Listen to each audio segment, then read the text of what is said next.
자, 예레미야 2장 13절 말씀.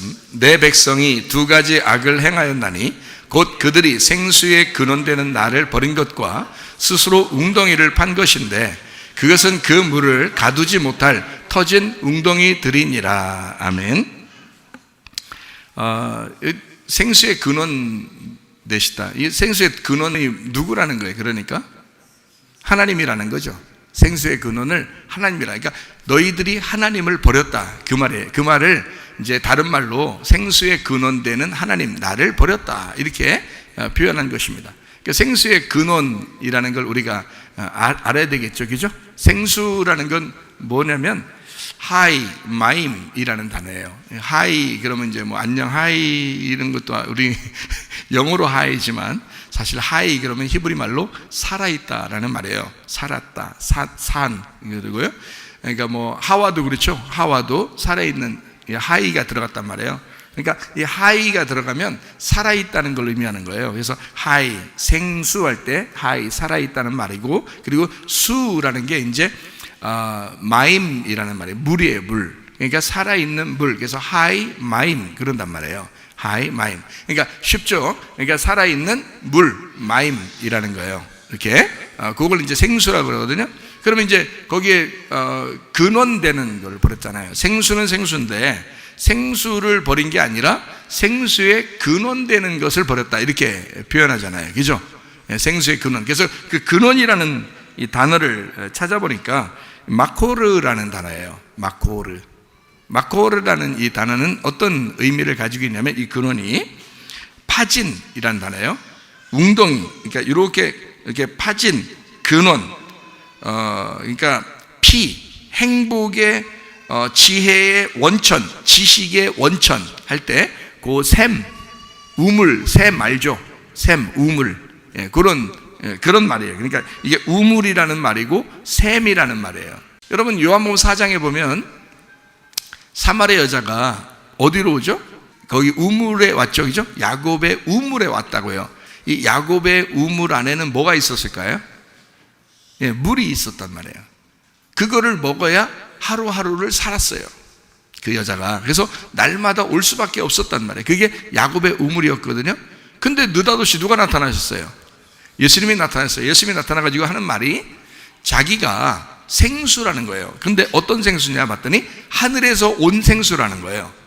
그러면 하늘이라는 우물이 있는데 너는 지금 땅의 우물에서 이 생수를 먹고 있지만 나는 하늘의 우물에서 내려온 생수라는 거예요. 그러니까 이 땅에 있는 거는 밑에서 솟아오르죠, 특징이. 그렇죠? 밑에서 솟아오르는 물이잖아요. 그걸 우물에 있는 물이라고 그러죠. 그러면 하늘의 물은 어떻게 하냐면 솟아오르는 게 아니라 밑으로 떨어지는 걸 말해요. 그래서 위에 있는 우물에서 밑으로 떨어진다는 거야. 밑으로 떨어지니까 위에서 밑으로 떨어지는 것 중에서 우리가 뭐 쉽게 요즘에 많이 내리는 게 있는데 뭐예요? 비 내려요.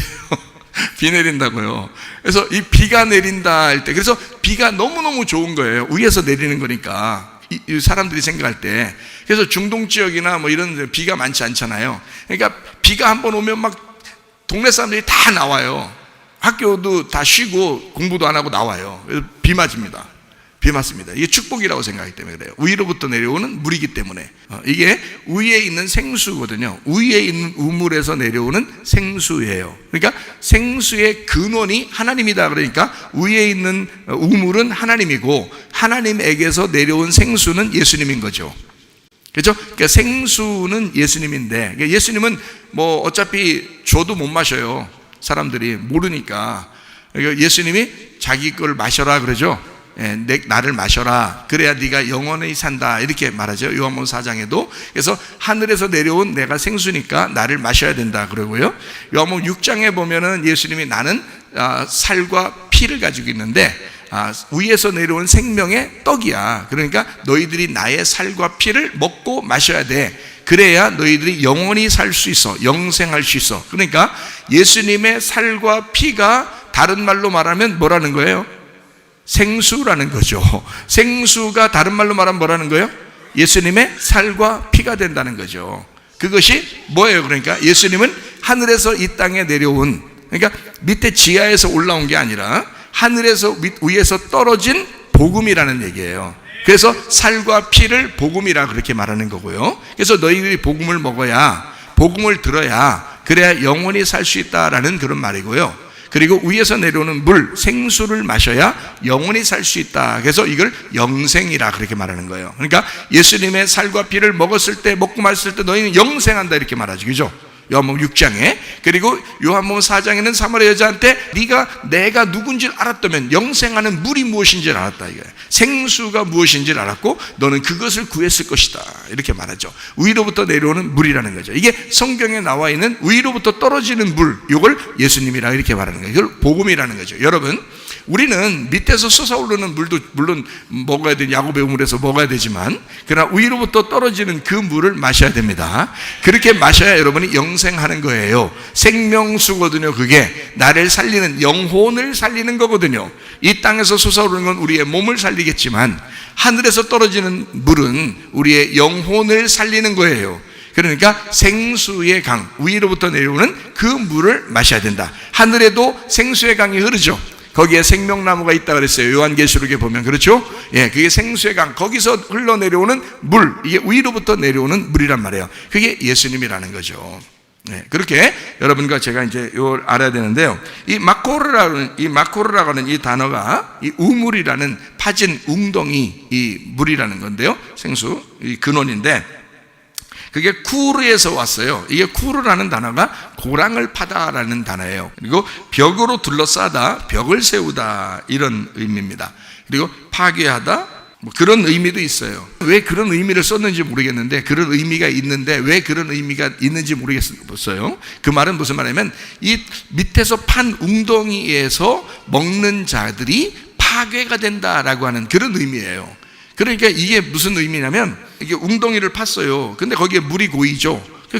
또 밑에서 물이 솟아나오죠. 그럼 우물이 되잖아요. 근데 그걸 먹으면 자신이 파괴가 된다는 거예요. 그러니까 사마리아 여자가 야곱의 우물에 계속 이제 들어오잖아요.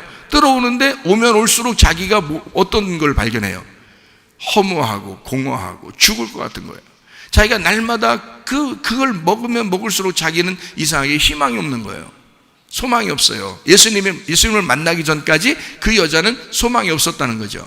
그러니까 밑에서 솟아오르는 이 물을 뭐라고 볼 수 있는 거예요? 전통과 유전을 통해서 알고 있었던 지식들을 얘기하는 거죠. 땅의 말씀들을 얘기하는 거지. 밑에서 솟아오르는 거니까. 그렇죠? 근데 그 웅덩이에 뭐가 담기면 돼요? 위로부터 떨어지는 생수가 담기면 된다고요. 그러니까 우리의 마음도 어떻게 생겼냐면 이렇게 움푹 파였다고요. 우리의 마음이. 그래서 마음 아파. 그래 마음에 뭘 담은 거야? 뭔가 슬픈 일을 담은 거야. 그래서 마음이 아픈 거예요. 그렇죠? 예, 마음이라는 게 이렇게 움푹 파였다고요. 그래서 마치 뭐와 같은 거냐면 배와 같은 거예요. 배. 그래서 베드로가 거기에 배에 이렇게 있었죠. 예수님이 야, 그 물을 던져라. 그래서 어디로 던지라? 오른쪽에 던지라, 왼쪽에 던지라 그래요. 오른쪽에 던져라 그러잖아요. 오른쪽에 던지니까 거기서 막 고기가 잡히고 막 그러잖아요. 베드로가 막 예수님한테 나 죄인입니다, 나를 떠나소서 막 그러고 막 이러잖아요. 그죠? 예, 그러니까 이 배라고 하는 것도 이렇게 움푹 파였다고요. 그러니까 이게 배가, 성경의 배가 나올 때는 뭘 의미하려고 나왔겠냐면 우리의 마음을 얘기하려고 나온 거예요. 이 배라는 것이 등장할 때는 이렇게 움푹 파였으니까. 그렇겠죠? 예수님이 이제 우리 그 제자들하고 같이 이렇게 있을 때 막 또 풍랑이 막 일잖아요. 일으니까 제자들이 막 무서워서 막 벌벌 떨고 그러죠. 근데 예수님 어떻게 해요? 그 안에서 주무시고 계시죠? 여러분 안에 예수님이 지금 가만히 있는 것 같아요? 막 움직이는 것 같아요? 가만히 있는 것 같죠? 그럼 뭐 하고 계신 거예요? 틀림없이 주무시고 있는 거야. 주무시고 있다는 말은 여러분이 뭐 아무리 밖에서는 막 지금 죽을 지경인 거지 막 고통스럽고 슬프고 괴롭고 이런 일들이 막 있는데 예수님은 뭐 평안해요. 예수님은 늘 평안해. 그러니까 우리는 이 세상 밖을 쳐다보면은 무서워 죽겠지만 내 마음 안에 계신 예수님을 바라보면 평안하게 돼야 되겠죠. 예수님 내 마음 안에 평안하시니까 주무시고 계시단 말이에요. 그러니까 예수님은 야, 왜 이렇게 믿음이 없냐 니네가 이러잖아요. 예수님이요. 예? 왜 그러냐면 야, 나를 봐. 나 보면 되잖아. 그냥 밖에 풍랑이 아무리 일어도 내가 잠자도 말이야, 내가 배 안에 있으니까 내가 있는데 니네 죽이겠냐 이거예요. 자, 여러분 안에 예수님만 계시면 되는 거예요. 예수님이 안에 계시면 아무리 요동치는 일이 있더라도 여러분 죽이겠어요? 하나님이? 그러지 않는다고. 여러분을 보호하시고 지키시고 인도하신다 그 말입니다. 예, 그러니까 그 주무시지만 그분을 보라는 거예요. 왜 너희는 파도를 치는 그 파도를 보느냐 이거야. 여기 예수님 누워 계시지만 예수님을 보라는 거예요. 그 말이 그런 말이에요. 그러니까 배 안에 계셨다 이 말은 우리의 마음 안에 계셨다 이렇게 이야기를 해야 된단 말이에요. 그럼 우리 마음 안에 왼편과 오른편이 있다는 거죠. 그죠? 그러면 우리의 마음은 어느 편에 있어야 돼요? 왼편에 있어야 돼요? 오른편에 있어야 돼요? 예, 오른편에 있어야 돼요. 왜 오른편에 있어야 돼요? 그냥요. 오른편이 좋은 것 같으니까. 오른편, 그러니까 오른편이잖아. 옳다 이거야. 아이, 옳구나. 예? 오른편. 그래서 오른편에, 물론 그 오른편이에요. 그럼 오른편 그러면은 좋은 거고, 그러면 오른편이 좋은 거면 왼편은 뭐예요? 나쁜 거죠. 그러면 예수님 가운데 있고 오른편 강도나 왼편 강도가 있는데 그 중에서 누가 구원받았어요? 누구는 그냥 죽고 누구는 구원받았어요? 예, 거기 누구라고 안 돼 있어요. 예, 오른편이라고 안 돼 있다고요. 여러분도 오른편이요. 그래, 물론 오른편이지. 오른편이. 자, 여러분이 볼 때 오른편은 어느 쪽이에요? 이쪽에 있는 거죠. 자, 내 쪽에서 볼 때 오른편 어디에 있어요? 이쪽에 있는 거죠. 그러니까 예수님 성경에 딱 뭐라고 써놨어요? 한쪽 편 강도가 이렇게 돼 있죠. 그러니까 한쪽 편 강도가 구원받았죠. 그러니까 틀림없이 그 한쪽 편 강도는 어느 편에 있는 거예요? 오른편에 있는 거지. 그렇게 보는 거죠. 그러니까 여러분 성경에 오른편이라고 써있기 때문에 오른편이 아니고 한쪽 편 강도라고 써있어요. 근데 그 의미는 오른편에 있다 이렇게 되는 거죠. 왜? 오른편에 있는 강도가 낙원에 간 거고요, 왼편에 있는 강도가 다시 지옥에 가는 거예요. 그러면은 그 오른편 강도는 구원받고 같이 똑같이 양쪽에 있었는데 오른편 강도는 구원받고 왼편 강도는 죽는 거거든요. 그러면 왼편 강도는 누구예요? 누구? 나예요. 나라고. 잘 생각해 보세요. 왼편 강도가 나라고요. 그러면 왼편 강도가 나, 오른편 강도는 그럼 누구예요? 나죠. 아직도 잘 모르시겠어요? 자, 왼편 강도하고 오른편 강도하고 나예요. 예수님은 가운데 있잖아. 예수님은 안 움직이신다니까? 오른쪽에 가진 것도 아니고 왼쪽에 간 것도 아니고 가운데 계시다고요. 그러니까 왼편에서 오른편 이게 다 누구냐면 난데 이걸 뭘 얘기하려고 한 거냐면 내가 왼편에 있었는데 오른편으로 옮기는 거예요. 왼편에 있는 나를 죽이고 오른편 강도처럼 낙원에 데리고 가는 거예요. 그래서 왼편과 오른편에 있는 나를 한쪽은 죽이고 나를 부활시켜서 천국에 데리고 간다 이 말이거든요. 그러니까 예수님은 가운데 있는데 왼편과 오른편 강도가 있어요. 자, 예수를 저주하고 막 예수 보고 우리를 구원해봐 막 이러면서 막 이렇게 비난하고 이런 사람이었다고요. 우리들이 무슨 말이냐면 나 구원해봐 이거죠. 나 구원해봐. 근데 나 구원해봐 하는 사람은 그냥 죽는 거예요. 근데 한쪽 편 강도, 낙원에 간 강도는 어떻게 했어요?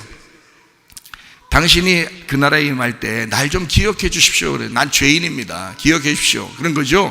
그러니까 왼편에 있었던 나를 오른편으로 옮기는 거거든요. 그럼 오른편은 천국이죠. 왼편은 어디예요? 지옥이지 뭐. 천국 아니면 지옥이니까. 그죠? 예, 그러니까 오른편은 천국이고 왼편은 지옥이에요. 그러면 하나님이 예수님을 부활시킬 때 하나님의 어디에 권능의 자리에 옮겼다 그래요? 오른편, 왼편? 오른편으로 옮겼다 그러죠. 그러니까 하나님의 오른편에 계신 권능의 자리에 예수님이 가셨다. 부활하시고 승천하실 때 하나님의 우편에 앉아 계시다 이렇게 말하죠. 하나님의 우편에 앉아 계시다. 좌편이라고 말 안 하죠. 예, 그러면 왼편에는 누가 계셔서? 성령님이? 하나님 가운데 있고 오른편에는 예수님이 있고 왼편에는 성령님이 있고 그 말도 안 되는 소리죠. 그게 무슨 하나님이 무슨 뭐 영체인데 무슨 오른편이 어디 있고 왼편이 어디 있어요. 그런 말이 아니지. 하나님 보좌 우편에 앉아 계시다 예수님이 그렇게 말하는 것은 앉았다는 말은 일을 쉰다는 말이고 안식한다는 말이고 일이 다 끝났다 다 이루어졌다라는 말이고요. 오른편으로 갔다는 말은 부활의 자리에 갔다는 뜻입니다. 부활 승천하셨다. 왼편에 있다는 말은 죽어야 된다는 걸 말하는 거죠. 그러니까 여기를 땅이라고 그런다고. 땅이 왼편이라고요. 하늘이 오른편이란 말입니다. 하늘 오른편에서 이 땅 왼편에 내려와서 죽으시고 다시 오른편으로 가셨다. 하나님의 보좌 우편에 가셨다. 이렇게 말하는 거예요. 무슨 말인지 아시겠어요? 예, 그렇게, 자, 오른편, 왼편, 이게 왜 얘기한 거냐면 제가 배 얘기하다가 오른편에다 던져라 이런 얘기를 하다 그런 거예요. 우리 마음이 다 어디 편에 있어야 된다? 오른편에 있어야 된다. 라고 하는 거죠. 배 오른편, 다시 말하면 마음의 오른편에 있어야 된다. 이런 말이에요. 우편, 자리는 누가, 어떻게 하고 있다고요? 부활하신 예수님이 계시다고. 그러니까 우리를 대신에 죽으셨다가 지금 부활하셔서 계신 예수님의 편에 내가 있어야지. 그래야 평안하고 안식하죠. 이해가 되겠습니까? 그런데 자꾸 마음이 왼편으로 가면 괴롭죠. 죽어야 되니까 괴롭죠. 슬프죠. 어렵죠.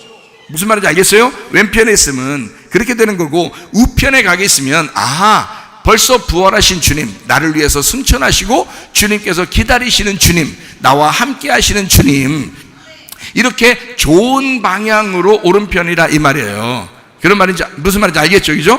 야, 그러니까 마음이라는 배에서 왼편과 오른편 이렇게 있는 것처럼 우리가 우편을 선택해야 된다라고 하는 이야기를 한 거예요. 그러니까 마음은 다 이렇게 움푹 파였어요. 그러니까 터진 웅덩이인데 터졌단 말이에요. 그러면 이게 의미가 없죠. 터져버렸으니까. 그러니까 이게 다 물이 흘러버리잖아요. 그럼 안 되지. 그러니까 이 마음에 생수를 자꾸 담아야 되겠죠. 이 생수는 밑에서 솟아오르는 거에 위에서 내려와야 돼요. 위에서 내려오는 걸 생수라 그런단 말이에요. 그러니까 위에서 내려오는 생수를 내 마음에 받으셔야 된다고. 그럼 여러분 안에 지금 말씀이 자, 땅에서 올라오는 거예요. 지금 위에서 하나님께서 말씀하시는 거예요. 하늘에서 말씀하시는 거를 제가 전달하는 거란 말이에요. 그러면 이렇게 전달하는 거를 여러분이 받으셔야 된다고. 여러분의 마음에, 여러분 웅덩이에다가 받으셔야 된다고. 문제는 마음이 터져버려서 이게 물이 흩어져 버린단 말이에요. 그러면 안 된다고. 그러면 이거 하나님을 배반하는 행위라고요. 그게 하나님을 버리는 행동이라고요. 생수의 근원되는 자기를 버린 것과 스스로 웅덩이를 팠다 이거야. 하늘에서 내려오는 물이 우리에게 담겨져야 되는데 스스로 웅덩이를 파면 어떻게 돼? 물이 자꾸 속에 밑에서 올라오죠. 그러니까 자기가 판 물이란 말이에요. 자기가 판 물. 자, 물을 말씀으로 여긴다면 자기가 알게 된, 자기가 그냥 노력해서 아는 말씀들, 이런 말이란 말이에요. 그러니까 그런 이 땅에서 사람들이 말하고 사람들이 설교하고 사람들이 그냥 만들어낸 그런 이야기들을 자꾸 듣고 있다. 스스로 판 웅덩이의 물을 마시고 있다 이 말이에요. 야곱의 우물에서 먹는 물처럼 그럴 때마다 괴롭죠. 그럴 때마다 한심하죠. 막 공허하고 허전하죠. 사는 것 같지가 않아요. 남편을 6얘기나 둔 여자도 사는 것 같지가 않은 거예요. 남편 없다잖아요. 예수님 만나서 진짜 꼬시려고 그랬겠어요? 그거 아니라고 척 보면 이분이 보통 분이 아니라는 거 알 텐데 그만 꼬시려고 또 7번째 한 번 더 꼬셔보자 7번 이렇게 얘기했겠냐고요. 6번째 남편도 있는데, 그러니까 예수님이 지금 있는 그 남편도 네 남편이 아니다. 너 남편 없다고 하는 말이 옳도다. 자, 그 말은 네가 이제 나를 꼬시려고 했구나. 그래서 없다고 하는구나. 이런 말이에요? 그런 말투냐고요? 아니라고요. 그런 말투가 아니고 네가 없다고 하는 말이 옳다. 자, 이제까지 야곱의 우물을 떠오면서 6번 남편을 갈아봐도 어때? 네 마음이 허전하지? 공허하지? 채워지지 않았지? 밑에서 올라온 물들은 다 그런 거야. 이게 율법적인 거야. 너의 전통과 유전에서 나온 네가 아는 지식들이야. 그거는 너에게 만족을 못 주지. 그렇지. 자, 위에서 내려온 물, 생수인 예수 그리스도, 자기만 생수가 되는 거야. 네 안에 나를 마셔야 돼. 나를 마셔야 돼. 그리고 내가 너한테 남편이 돼야 돼. 그러면 그때부터 너는 완전히 채워지는 거야. 복음이 내려와야 돼. 너 율법적으로 구원받을 수 있어? 유전과 전통으로 네 지식으로 구원받을 수 있어? 없어. 네가 성경 100번 1000번을 읽어도 그거 가지고 구원받는 게 아니야. 예수가 들어와야 돼. 생수가 들어와야 돼. 그래야 네가 영생할 수 있는 거야. 이해가 되십니까? 그래서 예수님은 나를 마셔라. 자기가 하늘에서 이 땅에 내려온 물이기 때문에, 오른편에서 왼편으로 내려온 물이기 때문에 왼편에 있는 자들은 그 한 방울의 물로 구원을 받는 거란 말이에요. 그래서 왼편에서 오른편으로 옮겨나가는 것입니다. 이해가 되겠죠? 그래서 예수님은 자기를 마셔라 라고 얘기하는 것입니다. 그러니까 생수의 근원이 누구라고요? 하나님이라고요. 생수는 누구라고요? 예수님이라고요. 예수님하고 하나님은 어떤 분이라고요? 같은 분이라고요.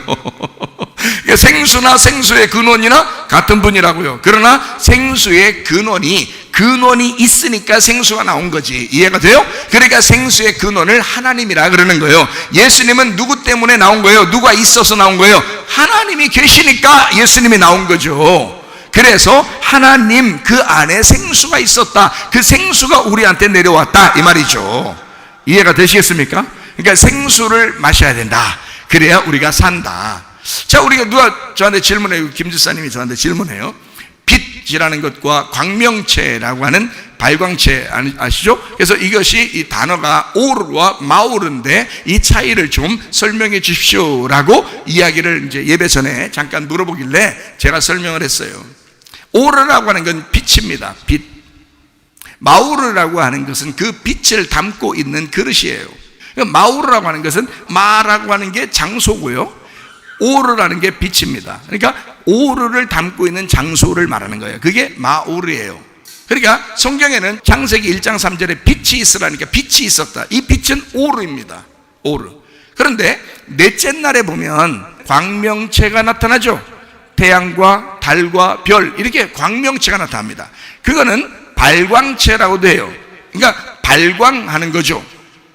발광하는 겁니다. 그러니까 빛을 받아서 발광하는 거예요. 그게 발광체, 광명체라 그렇게 말해요. 그러니까 그걸 태양, 달, 그 다음에 별 이렇게 다 발광하는 겁니다. 빛을 받아서 발광하는 거예요. 좀 이상하네. 단어가 좀 이상한데 하여튼 발광체예요. 발광하는 그런 건데 광명체라고 그런 거죠. 그 같은 말입니다. 광명체, 발광체 이렇게. 그래서 빛이라는 진짜가 있는데 진짜를 땅에서 보여주는 게 발광체예요. 빛을 받아서 발광하는 거거든요. 그래서 발광체라고 그래요. 그러니까 땅에 있는 우리가 볼 수 있는 건 진짜 빛은 볼 수 없어요. 영의 세계에 들어가거나 영의 세계에서 나를 만나러 올 때는 그 빛을 볼 수 있습니다. 사도 바울이 그랬죠. 사도 바울이 변화될 때 그 빛을 보았죠. 그러니까 태양보다 더 큰 빛을 자기가 만났다 그러잖아요. 그러니까 태양에게 빛을 주고 있는 또 다른 빛을 만난 거예요. 그게 진짜 빛이란 말이에요. 무슨 말인지 알겠어요? 그게 창세기 1장 3절의 빛입니다. 그리고 이 세상에 태양이 있어요. 그리고 달도 있고 별도 있단 말이에요. 이건 발광체예요. 마치 여러분과 저를 설명해 주듯이 있는 거예요. 여러분과 저는 아마 별과 같이 그렇게 밤에 빛나는 별과 같이 그렇게 빛난다 그렇게 말하죠. 다니엘서 12장 3절의 말씀에 보면 지혜 있는 자는 궁창의 빛과 같이 빛날 것이요 많은 사람을 옳은 대로 돌아오게 한 자는 별과 같이 영원토록 빛나리라 이랬어요. 별같이 빛나는 사람들, 그게 여러분과 제가 그렇게 될 수 있다는 거예요. 그러니까 궁창의 빛과 같이 빛난다. 많은 사람을 옳은 대로 돌아오게 한 자는 별과 같이 영원토록 빛난다. 아브라함의 자손을 하늘의 별과 같고 땅의 모래와 같다 이렇게 얘기하죠. 그죠? 하늘의 자손들, 땅의 자손들을 설명하려고 이야기한 것입니다. 하늘의 말씀, 땅의 말씀을 설명하려고 하늘의 자손, 하늘의 별들, 그리고 땅의 자손, 모래와 같은, 땅의 모래와 같은, 바다의 모래와 같은 이렇게 자손들이 많아질 것이다라는 것은 그 숫자가 많아진다는 의미보다도 그 말씀을 얘기하는 거예요. 하늘의 말씀과 땅의 말씀을 아브라함에게 주셨단 말이에요. 이 말씀을. 그래서 이 아브라함을 통해서 우리가 깨닫게 되고 말씀을 알게 되는 거죠. 자, 어쨌든 진짜 빛을 오르라 그럽니다. 오르. 창세기 1장 3절에 말하는 그 빛이 있어요. 그리고 이것을 담아내는 마오르가 있습니다. 마오르. 그러면 잘 생각해 봐요. 빛이 있고 마오르가 있어요. 어떤 게 더 중요해요? 어떤 게? 둘 다 중요해요. 둘 다 중요해요. 마치 이런 것 같아요. 빛이라고 하는 건 아가페와 같습니다. 아가페 사랑. 아가페 사랑 아시죠? 성경에는 사랑이 두 가지가 나오는데 어떤 사랑이 나오면 아가페 사랑이 나오고 필레오 사랑이 나옵니다. 자, 그러면 아가페 사랑이 완성이에요? 필레오 사랑이 완성이에요? 필레오 사랑이 완성이라고요. 필레오 사랑이. 그 말은 무슨 말이냐면 아가페 사랑은 하나님이 우리에게 내려오시는 사랑이고요. 그 사랑을 내가 담아내는 것을 필레오 사랑이라 그래요. 그러니까 아가페 사랑을 내가 담고 내가 부족하지만 그 필레오 사랑으로 아가페 사랑을 담아내는 그릇인 거죠. 우리가 이것이 내게 왔을 때 나에게 담겨진 그만큼 완성된 거란 말이에요. 무슨 말인지 알겠어요? 그러니까 아가페 사랑 자체는 완성인데 그것이 그냥 혼자 있을 때는 완성이 아니고 내게 와서 내게 담겨야 완성이라고요. 나한테, 다른 사람 말고 나한테 그게 완성이라고요. 이해가 되십니까?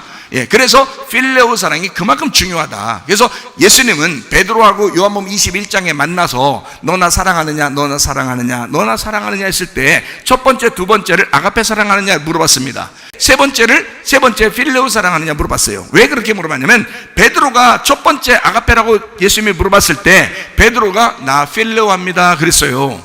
두 번째 네가 날 아가페 하느냐라고 예수님 물어봤을 때 베드로가 당신을 내가 필레오 합니다 라고 말했어요. 세 번째, 그러니까 예수님께서 말하기를 네가 그럼 나를 필레오 하느냐라고 물어봤어요. 그랬더니 베드로가 하는 말이 제가 당신을 필레오 합니다 라고 베드로는 세 번 다 필레오 사랑한다고 그랬습니다.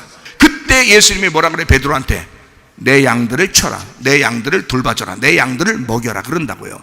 예수님은 필레오 사랑이라고 고백하는, 우리가 볼 때는 필레오 사랑은 뭐 친구들 간의 사랑이니까 별거 아니다라고 생각한단 말이에요. 아가페 사랑이 대단한 거라고 생각한단 말이에요. 그러니까 사람들 어이구 이거 아가페 사랑이라고 고백도 안 했는데 어이구 예수님이 그냥 막 다 자기 양들을 먹이라고 자기 양들을 책임지라고 그러네. 이상하다. 이상한 게 아니고 예수님 입장에서는 아가페 사랑의 완성은 예수님이라고요. 그거를 인간이 담아내는 거란 말이에요. 그 아가페 사랑을 담는 거예요. 자기 마음에 담는 거예요. 자기 마음에 담은 만큼 필레오가 되는 거예요.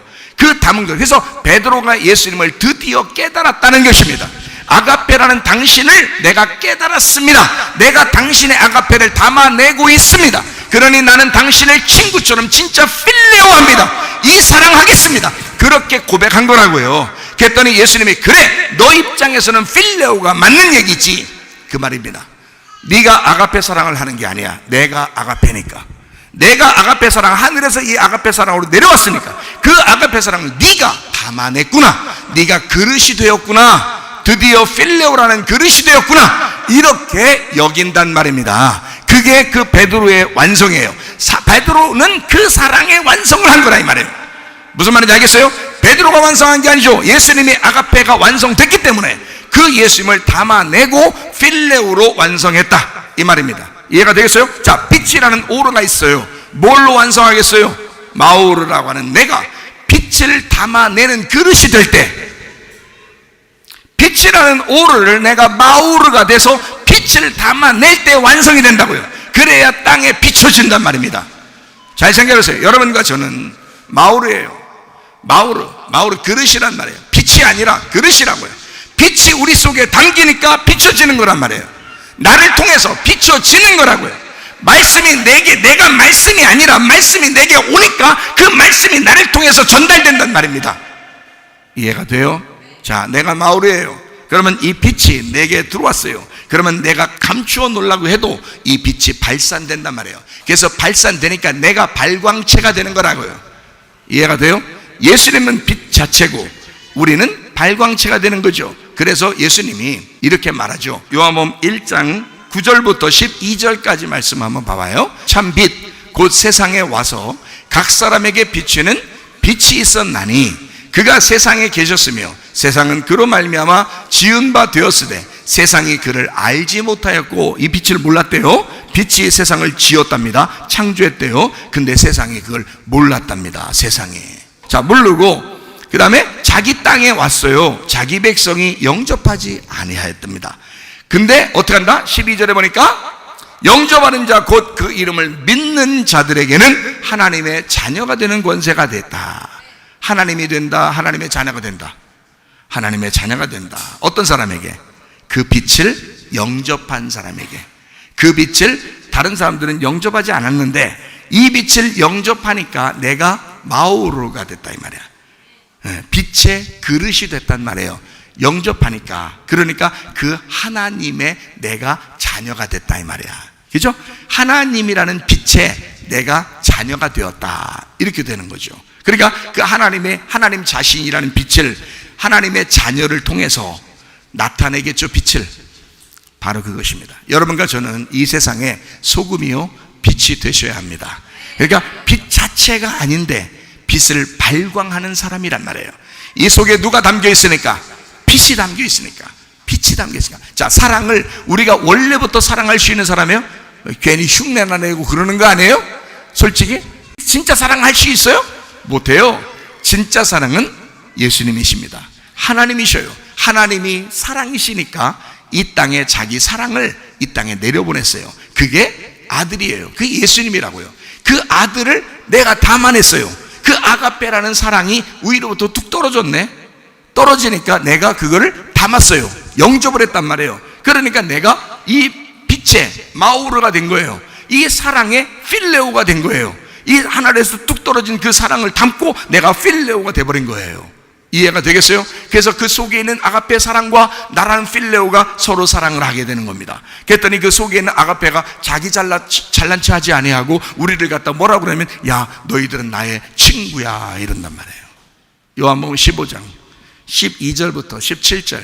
내 계명은 곧 내가 너희를 사랑한 것 같이 너희도 서로 사랑하라 하는 이것이니라.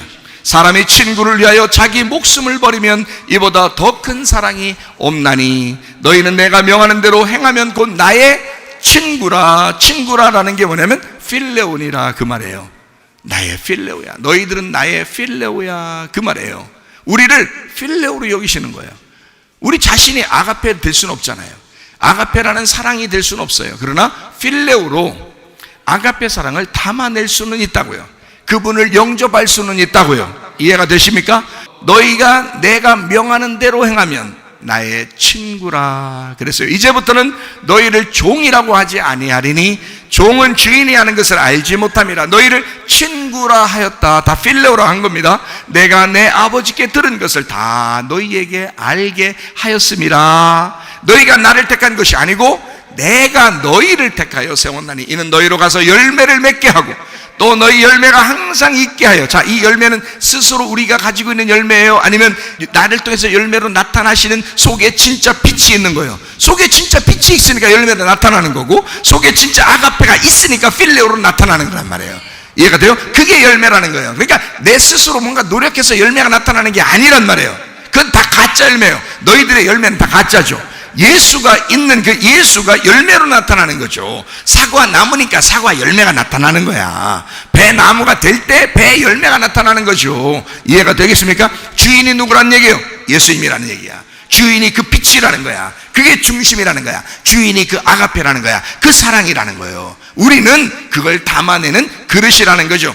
너희 열매가 항상 있게 하여 내 이름으로 아버지께 무엇을 구하든지 다 받게 하려 함이니라. 내가 이것을 너희에게 명하면 너희로 서로 사랑하게 하려 함이라 그랬습니다. 자, 서로 사랑하면 뭐가 이루어진다고요? 아가페와 필레오가 서로 사랑해. 그래서 사랑을 완성해 버린다는 거죠. 서로 사랑한다. 그러니까 사랑을, 아가페를 담은 내가, 또 이쪽에서 아가페를 담은 그 당신이, 또 아가페를 담은 당신이 서로 사랑하는 거죠. 그럼 누가 사랑을 만든 거예요? 아가페가 이 사랑을 만든 거죠. 그게 교회라고 하는 것입니다. 이 땅의 교회. 그러니까 이 마우르라는 이 담아내는 이 그릇, 필레오라는 나, 이게 얼마나 중요한 거냐면 이 땅에서 이루기 때문인 것입니다. 하늘에서만 이루어지는 것은, 하늘에서 이 땅에 오지 않아도 자신은 빛입니다. 이 땅에 내려오지 않아도 자신은 생수예요. 이 땅에 내려오지 않아도 그분 자체는 아가페 사랑입니다. 그러나 그것이 내게 오지 않으면 의미가 없잖아요. 나라는 마우르에 담겨야 되잖아요. 나라는 필레오에 담겨야 된다고요. 그래서 그분이 내게 오시는 거라고요. 내게 올 때 의미가 있는 거라고요. 그러니 하늘에서 있는 아버지의 뜻이 이 땅에 이루어지게 된다 하는 얘기고, 하늘에서 이룬 것 같이 땅에서도 이루어지이다. 누굴 통해서 이루어진다는 얘기야? 여러분과 저를 통해서, 교회를 통해서 이루시겠다, 그 말입니다. 하늘에 있는, 하늘에 이루어지는 것들을 땅이라는 교회를 통해서 이루시겠다는 겁니다. 그게 누구를? 자, 위에 있는 아가페를 담은, 위에 있는 빛을 담은 그 마우르가 이것을 이룬다는 거예요. 그러니까 완성은 어디서 이루어지는 거예요? 땅에서 이루어진다는 거죠. 누굴 통해서? 너를 통해서, 너와 우리를 통해서. 자, 이게 뭐가 된다? 교회가 된다. 그래서 교회가 완성이 되는 거예요. 교회를 버리면 너희들은 나를 버린 거야 라고 하는 거예요. 그래서 예레미야 2장 13절 말씀에 생수의 근원, 자, 생수라는 게 뭐라고요? 하이 마임이라고요. 그런데 이 생수의 근원을 너희가 버리면 안 된다. 이 근원이 뭐라고요? 우물이라고, 웅덩이라고요. 그게 어디라고요? 지금 교회라고요. 이 웅덩이인 교회를 누가 만든 거야? 하나님이 만드신 거야. 이 하나님 만든 교회. 자, 야곱의 우물은 이 땅의 사람들, 야곱이 판 거죠. 그러나 하늘에서 이 땅에 우물을 만들었는데 그게 바로 어디냐면 생수의 근원되는 우물을 만들었는데 그게 교회란 말이에요. 그러니 생수의 근원을 네가 버리면 나를 버린 것이야. 무슨 말인지 알겠습니까? 그러니까 너희들은 나를 버려서는 안 돼. 생수의 근원된 나를 버리면 네가 나를 배반하는 것이야. 스스로 웅덩이를 파도 안 돼. 위에부터 내려오는 그 웅덩이가 있어야 되는 거야. 그 마음이, 네 마음이 하늘의 웅덩이를 가지고 있어야 돼. 하늘의 웅덩이, 하늘에서 내려오는 물을 담아내야 되는 거야. 자, 네가 그릇이 돼야 되는 거야. 담아내야 되는 거야. 잘 보세요. 자, 빛이 어둠을 품었습니까? 어둠이 빛을 품었습니까? 예, 빛이 어둠을 품은 겁니다. 빛이 어둠을 품고 이 땅에 내려오신 거예요. 그게 하나님이셔요. 자, 하나님은 빛이셔요. 우리 인간은 어둠입니다. 근데 하나님이 이 어둠을 품고 이 땅에 내려왔어요. 창세기 1장 2절 한번 봐봐요. 땅이 혼돈하고 공허하며. 땅이 누구예요? 나예요. 땅이 혼돈하고 공허하며 흑암이 깊음 위에 있고 하나님의 영은 수면 위에 운행하시니라 그랬거든요. 그러면 하나님의 영은 수면 위에 운행하신다. 운행하신다는 이 말이 라하트라는 단어입니다. 라하트. 라하트라는 이 단어는 어떨 때 쓰는 거냐면 암탉이 자기 새끼를 이렇게 품었을 때 하는 단어를 라하트라고 그래요. 그러니까 어미새가 새끼 새를 이렇게 품었어요. 날개를 이렇게 덮었어요. 보호해 주느라고, 지키느라고 이렇게 덮었어요. 그거를 라하트라고 그러거든요. 그러면 여기서 하나님의 영이 수면 위에서 이걸 라하트 하셨다. 땅이 어떤데? 땅이 혼돈하고 공허하며 흑암이 깊고 복잡하죠? 한마디로 말하면 개판이란 얘기야. 개판인 너를, 형편없는 너를, 어지간한 너를, 어지간히 해라 이럴 때 어지간한 이 너를 하나님의 영은 수면 위에서 이거를 덮으셨다 이 말이에요. 자, 하나님은 빛이신데 그래 놓고 창세기 1장 3절에 빛을 이 땅에 내려보낸 거예요. 그러니까 어둠이 이미 존재하는데 빛이 와서 덮어버린 거죠. 원래 하나님은 이 땅이라는 혼돈과 어둠을 형편없는 나를 아신 거예요. 그리고 하나님은 물 위에서 덮은 겁니다. 뭘로 덮은 거예요? 그러니까 뭘로 해서 이렇게 덮은 거예요? 물로 해서 덮은 거예요. 물로 해서. 창세기 1장에 보면 셋째 날에 뭐가 나타나죠? 셋째 날 땅이 나타나죠. 땅이 어떻게 해서 나타나요? 물로 덮었다가 물이 한쪽으로 빠지면서 땅이 나타나죠. 예, 그러니까 땅은 뭘로 덮었었던 거예요? 그러니까 물로 덮었었던 거예요. 그러니까 물로 덮어서 물에서 땅이 올라오도록 이렇게 만드는 거죠. 무슨 말인지 알겠어요? 그러니까 땅이 나타나기 전에는 이미 물로 덮은 것이 있단 말이에요. 그러면 창세기 1장 1절에 보면 태초에 하나님이 뭐를 만드셨다고요? 예, 천지를 만드셨다 그랬어요. 천지를 창조하셨다 그랬어요. 하늘과 땅을 창조하셨다. 근데 1장 2절에는 땅이 형편없이 됐다 이거야. 땅이 형편없다. 근데 하나님은 그것을 품었다. 그래서 1장 3절에 빛이 나타나셨다. 그 빛이 어둠을 품기 위해서 나타난 거죠. 그러니까 여러분 여기 있는 빛은요, 지금 여러분 우리가 지금 여기 뭐 전등불을 켜고서 지금 예배드리고 있잖아요. 이게 좀 빛이 이게 있어요. 이 빛이 여기 속에 있는 어둠을 품고 있을까? 어둠이 이 빛을 품고 있을까? 빛이 어둠을 품고 있어요. 어떻게 증명해 볼까요? 이 불을 다 끄면요 어둠이 그냥 나타납니다. 스물스물. 이 불만 딱 끄면요 어둠이 그냥 나타나요. 무슨 말인지 알겠어요? 예, 그러니까 어둠이 지금 여기 안에 있다는 거야, 없다는 거야? 안에 있는데 안 보이는 거야. 뭐 때문에 안 보이는 거예요? 이 빛이 그 어둠을 덮어놓고 있기 때문에 그런 거예요. 이 빛이 어둠을, 우리 안에 있는 어둠을 덮고 있기 때문에 어둠이 안 보이는 거예요. 근데 이 빛을 딱 꺼버리면요 그럼 속에는 어둠이 나타나는 거지. 그러니까 여기 똑같아요. 이 불도 불 딱 켜면요 어둠이 속에 있습니다. 근데 안 보이는 거예요, 빛 때문에. 근데 이 빛을 딱 끄면 어둠이 탁 나타납니다. 그러니까 여러분 속에 그리스도의 성령이 충만하지 않으면 여러분 속에는 악한 것들은 그냥 나타나게 돼 있는 거예요. 그러므로 여러분 성령 충만하게 사셔야 합니다. 하나님의 성령이 여러분을 덮어놓고 사셔야 됩니다. 여러분을 덮으셔야 돼. 어둠이라는 여러분을 빛이 덮고 살아가는 것. 그래서 살아가는 거예요. 우리가 하나님은 우리를 덮으신 거예요. 우리를 덮고 사랑하시는 거예요. 그냥 덮어놓고 사랑한다 이 말이 그래서 나온 거예요. 야, 덮어놓고 사랑해. 그래서 그 덮어놓고 사랑하는 게 나오는 거예요. 하나님은 우리를 덮어놓고 사랑하시는 거예요. 이거 열어놓고 사랑하면 사랑할 만하지 못해 인간들이 말이요. 그러나 그냥 덮어놓고 사랑하셨어. 그래서 하나님은 그냥 덮어놓고 사랑하는 거예요 우리를. 그러니까 사랑스러운 거예요. 이해가 되셔요? 여러분이 뭐 잘나서 그런 게 아니야. 다 어둠이야. 어둠인데 하나님은 그냥 덮어놓고 사랑하겠다고 결심하신 거예요. 그냥 결심하시고 덮어놓고 사랑하는 거라 이 말이야. 자 보세요. 어둠이 있어요. 이제 마무리 하려고 그래요. 네? 마무리. 자, 어둠이 있어요. 빛이 와가지고 다 덮었네, 이렇게. 네? 덮었어요. 어둠이 여기 있는데, 빛이 와서 딱 날개로 다 덮었어요. 이게 물 위에서 영이잖아요. 물과 영은 같은 거란 말이에요. 그래서 또 물과 영이 또 같다. 또 이러면서 또 그렇게 그런 얘기 하지 마시고, 창세기 1장을 잘 봐봐. 물을 창조했나 안 했나? 첫째 날 물 창조했더라 이거 있어요? 없어요. 둘째 날 물 창조했다는 말이 있어요? 없어요? 없어. 셋째 날 물 창조했다는 말이 있어? 없어? 없어. 넷째 날 물 창조했다는 말이 있어? 없어? 없어. 다섯째 날 물 창조했다는 말이 있어? 없어? 없어. 여섯째 날 물 창조했다는 말이 있어요? 없어요? 없어요. 물은 원래 있었습니다. 물은 원래 존재했던 거야. 우리가 태어나기도 전에, 세상이 만들어지기도 전에 그냥 물이 있었던 거야. 창세기 1장 1절에 하늘과 땅을 창조하시고, 그냥 창세기 1장 2절에 땅이 갔다가 그냥 땅이 혼돈했더니, 하늘과 땅은 만들었어요. 잘 들어요. 하늘과 땅은 만들었어. 근데 창세기 1장 2절에 땅은 형편없이 됐단 말이야. 근데 그냥 물은 있었단 말이에요. 그냥 물이 있었다고요. 물은 창조된 게 아니야. 물은 원래 그냥 있었다고요, 여러분. 자, 그러면 이제 여기서 비밀스러운 거 한 가지. 여러분, 엄마 뱃속에 아기가 태어날 때 엄마 뱃속에 뭐를 담고 있어요? 왜 담고 있나?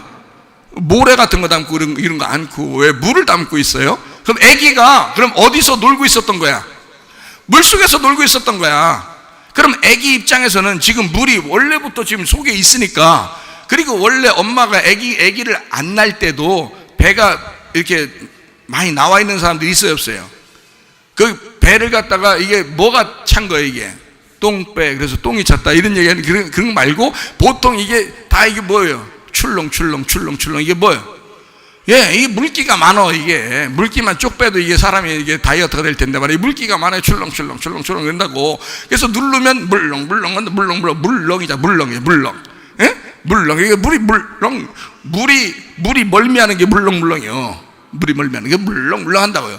배에다가 어쨌든 아기가 딱 생기자마자 물이 다 보호합니다. 물이 이 아기를 다 싸서 물이 보호하기 시작합니다, 여러분. 그래서 물이 점점 많아져요. 그걸 양수라 그래. 그러니까 아기는 태어날 때 자기도 모르게 물속에 놀고 있는 거예요. 자기도 모르게. 그럼 물은 언제 있었냐? 그냥 있었어. 얘가 생각할 때는, 얘는 자기도 모르는 사이에 물에서 놀고 있었던 거예요. 그러니까 물은 존재하고 있어요. 얘가 태어날 때도 이미 물은 존재하고 있었던 거야. 물을 아기가 태어나서 얼마 있다가 한 두 달 있다가 물이 생기고 이런 게 아니라, 그냥 물이 계속 이 아기를 보호하면서 지키고 있었던 거예요. 무슨 말인지 알겠어요? 나중에 그 물이 싹 쏟아지면서 어떻게 내 할 일 다 했다 할 때는 물이 찢어지는 거죠. 물이 탁 찢어지면서 물이 탁 내 할 일 다 했다고 할 때는 아기가 나와야 돼. 거기서 빨리 나와야지. 애가 거기서 난 그래도 여기가 좋아 그러면서 거기 있으면 큰일 나는 거야. 둘 다 이상해지는 거야. 알겠어요? 그러니까 물이 딱 찢어질 때는 그때는 나오셔야 돼. 예? 그러니까 그때까지는 어떻게, 자기도 모르게 창조될 때, 인간이 만들어질 때, 아기가 임신이 돼서 잉태가 되기 시작하면서부터 바로 물이 이를 딱 감싸버리는 거죠. 물이 존재하고 있었던 거야. 엄마의 안에 물이 존재하고 있었던 거야. 엄마 안에. 그러니까 이 생수는, 아기를 살리는 그 생수의 근원은 누구였던 거야? 엄마였었던 거지. 아기의 생명을 살리는 생수의 근원은 엄마였었던 거죠. 그 엄마의 품을 하나님이라 그러는 거야. 엄마의 품을. 애기들한테 물어보세요. 여러분이 애기 태어날 때 뱃속에 있는 애기들한테 물어보셔. 똑똑똑 그러니까 네 그래도 애기들이 그래. 똑똑똑 그래. 네 그래. 야, 이거 엄마의 품이 뭐냐? 하나님이요. 그런단 말이에요 이게. 에? 하나님이요. 내가 물어봤어요. 애기들한테 물어봤더니 애기들이 다 얘기하더라고요. 하나님이요. 다 그러더라고요. 이게 생수의 근원이 누구라고요? 하나님이라고요. 그게 누구 품이라고요? 엄마의 품이라고요. 그러니까 물로, 이게 물이 이미 존재하고 있는 그걸로 우리를 감싸고 있었던 거야.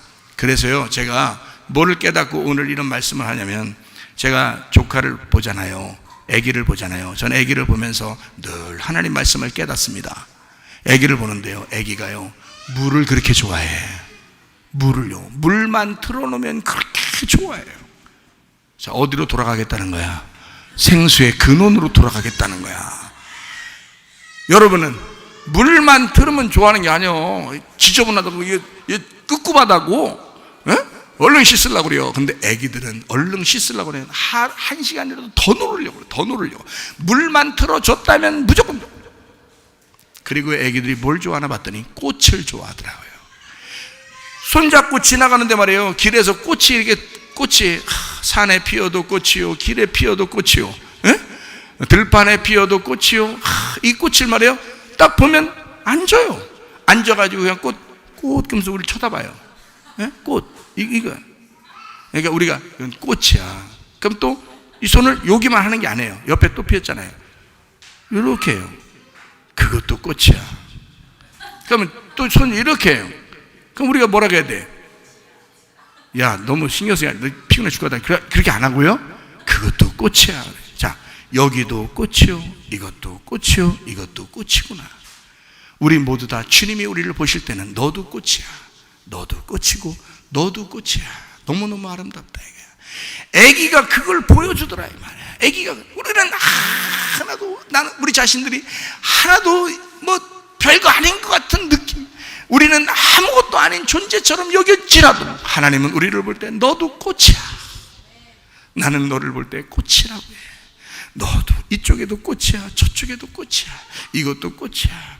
아기는요, 이것만 좋아하고 여기는 싫어하는 게 아니에요. 다 좋아요. 누구 눈을 가졌기 때문에? 하나님 아버지의 눈을 가졌기 때문에. 하나님 아버지의 눈은 그래서 어린아이 같은 거요. 어린아이 같은 거요. 이걸 보아도 아름다운 거야, 저거를 보아도 아름다운 거야. 여러분, 어둠을 품고 내려오신 우리 주님은, 자, 어린아이의 심정을 가만히 보면 말이에요, 물을 좋아하더라 근본적으로. 그리고 꽃을 아름답게 여기더라. 꽃을 좋아하더라. 애기들이요. 애기들을 가만히 보니까 말이에요. 자, 건강하려면 여러분 뭐 하면 건강한 줄 알아요? 물 잘 마시면 건강합니다. 햇빛 잘 받으면 건강합니다. 아름다운 꽃들 많이 보면 건강합니다. 공기, 좋은 공기 많이 마시면 건강합니다. 공기가 뭐요? 하나님의 호흡이요. 우리에게 주시는 하나님의 호흡, 우리가 하나님의 호흡, 그 말씀을 잘 마셔야 돼. 그러면 건강해져. 물도 하나님의 말씀이요, 하나님의 진리의 말씀, 우리에게 주신 그, 우리를 덮어주시는 그 말씀을 자꾸 그 복음을 들어야 되는 거야. 그러면 건강해지는 거예요. 햇빛도 하나님을 담고 있는, 그 빛을 담고 있는 그릇이에요. 그걸 통해서 발광하고 있는 그 빛을 우리가 발산을 받으면 우리가 건강해지는 것처럼 하나님의 말씀, 그 빛을 바라보면서 우리는 진짜 빛을 사모해야 되는 거죠. 그래서 햇빛도 쬐야 되고, 공기도 마셔야 되고, 물도 마셔야 되고, 꽃도 봐야 되는 것처럼, 그것처럼 우리는 이런 것들을 자꾸, 좋은 것들, 그 속에 있는 진리를 발견해야 된다는 거죠. 그 하나님을 발견해야 된다는 거예요. 그거를 보고, 그거를 느끼고, 그걸 마시고, 그걸 먹으라는 얘기예요. 그러면 건강해진다는 것입니다. 아이를 보니까, 이 아기를 보니까 순수한 그 아기의 눈에서는 꽃들을 아름답게 보더라. 물을 아주 좋아하더라. 꽃 좋아하고 물 좋아하니까 꽃에다 물 주는 걸 좋아해. 그래서 꽃에다가 물 주는 거를 그렇게 좋아하더라고요. 그냥 자기 몸이 다 막 젖죠. 왜냐면 어설프잖아. 우리 같이 뭐 하나도 안 젖으면서 이렇게 하는 게 아니라고요. 애기들은 그냥 쏟아버리고, 그래서 자기들 다 젖어요. 그래서 옷, 그렇게 놀면 옷을 다 바꿔 입어야 돼요. 그런데도 불구하고 그거를 좋아하더라. 그거를 계속하고 싶어 하더라. 막, 야, 그만해, 이제 그만해. 그 어른들이나 하는 얘기요. 그 나쁜 어른들이나 하는 얘기요. 그만해. 얘는요, 원래 근본, 생수의 근원으로 돌아가고 싶은 거예요. 무슨 말인지 알겠어요? 엄마 뱃속부터 있었던 그 물의 근원으로 돌아가고 싶은 거예요. 하나님을 찾고 싶은 거예요. 하나님의 그 아름다움을 찾고 싶었던 거예요. 이해가 돼요? 나는 그게 보이더라 이 말이에요. 아기를 보면서, 야, 이거는 사랑이다. 이건 하나님의 사랑이다. 이건 하나님의 미묘한 아름다움이다. 이것을 발견한 것입니다. 여러분, 그래서 우리는 생수의 근원을 버리지 말자. 다시 말하면 하나님에게 돌아오자. 하나님이 우리에게 파주신 그 우물인 교회에 돌아오자. 그래서 하나님의 말씀으로 살아가자. 그 생수를 마시고 영생하자. 그리스도와 함께 동행하다가 주님 만나시기를 바랍니다.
기도합니다. 하나님, 우리는 생수의 근원 되신 우리 하나님을 버리지 않았는가?